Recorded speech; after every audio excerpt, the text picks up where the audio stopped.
Pernah nggak sih ngerasa capek banget mikirin perasaan orang lain? Ada satu prinsip simpel yang bisa ngubah segalanya. Perasaan mereka itu bukan tanggung jawabku. Nah, dalam beberapa menit ke depan, yuk kita bongkar bareng-bareng gimana caranya pemahaman ini bisa ngelepasin beban yang mungkin selama ini nggak sadar kita pikul. Pertanyaan ini kayaknya kena banget ya. Pernah nggak Anda pulang ke rumah rasanya energinya habis terkuras, bukan karena kerjaan, tapi karena cemas mikirin penilaian orang? Mungkin karena sikap dingin rekan kerja, tatapan aneh dari seseorang, atau cuma perasaan nggak dihargai aja. Kelelahan mental kayak gini tuh beneran ada dan seringnya kita ngerasa sendirian aja ngalamin ini. Oke, pertama-tama kita bahas dulu soal beban opini. Ini tuh kayak tekanan nggak kelihatan yang kita rasain dari ekspektasi dan persepsi orang-orang di sekitar kita. Ini refleks yang manusiawi banget kan? Begitu ada orang yang nunjukin rasa nggak suka, otak kita langsung muter. Duh, salahku apa ya? Aku harus benerin ini. Kita jadi ngerasa, wah harus jelasin nih, maksudku kan baik. Seolah-olah perasaan mereka itu jadi PR yang harus kita selesaikan. Nah sekarang, kita masuk ke bagian yang, wah ini bisa ngubah cara pandang kita. Ada sebuah kebenaran yang membebaskan, sebuah prinsip kesehatan mental yang kuat banget. Ini dia nih kuncinya. Perasaan orang lain itu selalu disaring lewat kacamata pengalaman mereka sendiri.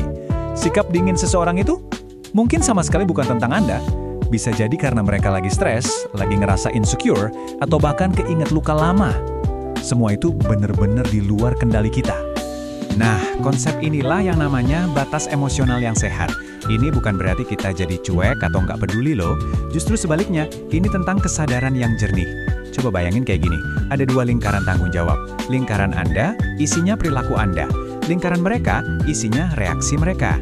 Tugas kita ya cuma menjaga lingkaran kita sendiri. Tapi kalau emang sesimpel itu, kenapa ya kok rasanya susah banget dilakuin? Kenapa kita sering banget kejebak dalam jebakan menyenangkan orang lain, yang bikin kita ngerasa harus bikin semua orang senang? Ternyata, ada beberapa alasan psikologis kuat di baliknya. Tentu, kita butuh diterima. Itu kan kebutuhan dasar manusia. Kita juga seringkali takut banget sama yang namanya konflik. Ada juga dorongan buat kelihatan sempurna di mata semua orang. Dan buat sebagian dari kita, empati yang terlalu kuat bisa bikin kita tanpa sadar menyerap dan mikul beban emosi orang lain seolah-olah itu punya kita sendiri. Dan dampaknya, wah nyata banget. Coba deh lihat data ini. 40% energi kita itu ludes cuma buat overthinking. Menganalisis sesuatu yang bahkan nggak bisa kita kontrol. 35% lainnya lari ke kelelahan mental. Sisanya, kita jadi kehilangan fokus sama diri sendiri. Mahal banget kan harganya? Oke, kita udah tahu kenapanya. Sekarang, yang paling penting nih, gimana caranya? Yuk, kita lihat cara membangun batas yang melindungi buat ngejaga energi dan kedamaian batin kita. Coba perhatikan bedanya di sini. Tipis tapi penting banget. Peduli sehat itu artinya Anda bisa mendengarkan tanpa harus ikut-ikutan menyerap semua emosi mereka.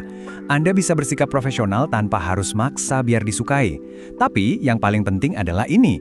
Anda bisa tetap tenang meskipun tahu ada yang gak suka sama Anda karena nilai diri Anda nggak ditentukan sama persetujuan mereka. Coba deh, pakai mantra ini buat diri sendiri.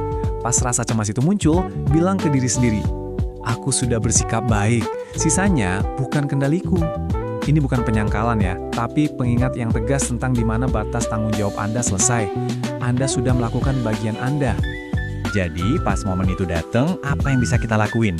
Ada 3 langkah praktis. Pertama, akui aja perasaan gak nyaman itu. Gak apa-apa kok ngerasain itu. Kedua, langsung pasang batas mental. Ingat, reaksi mereka bukan urusanmu. Dan ketiga, yang paling ampuh.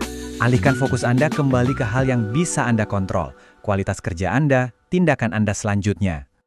Oke, sebagai penutup, yuk kita coba latihan refleksi singkat biar pesan ini benar-benar nempel dan kita bisa mulai mengklaim kembali ketenangan kita. Mari kita mulai dengan pertanyaan ini. Coba deh, jujur sama diri sendiri sejenak. Perasaan siapa sih yang lagi Anda pikul sekarang? Padahal itu bukan tugas Anda. Mungkin kekecewaan atasan atau mood jelek temen. Sadari itu dan sadari juga bahwa itu bukan milik Anda. Sekarang, coba bayangin ini. Apa yang terjadi kalau Anda berhenti total merasa perlu menjelaskan diri? Bayangin deh, energi yang jadi bebas. Energi yang tadinya habis buat nyusun argumen pembelaan diri, sekarang bisa Anda pakai buat fokus ke ide-ide Anda, ke proyek Anda, ke ketenangan Anda. Dan pertanyaan terakhir buat hari ini, coba lihat hari Anda. apa satu hal yang benar-benar bisa Anda kendalikan? Mungkin bukan reaksi bos Anda, tapi kualitas email yang Anda kirim. Bukan suasana hati rekan kerja, tapi keputusan Anda buat tetap fokus. Temukan satu hal itu, sekecil apapun, dan pegang kendalinya. Dan pada akhirnya, kebenaran yang paling kuat itu, ya ini. Penerimaan dari orang lain itu bukan termometer untuk mengukur nilai diri Anda. Anda itu berharga, titik. Nggak peduli apakah semua orang di sekitar Anda bisa melihatnya atau tidak. Dan kita tutup dengan afirmasi yang kuat ini. Pada akhirnya, cuma ini yang penting. Kita nggak bisa membangun benteng di sekitar pikiran orang lain, tapi kita bisa dan harus membangun batas yang sehat di sekitar pikiran dan hati kita sendiri. Disitulah letak ketenangan yang sejati.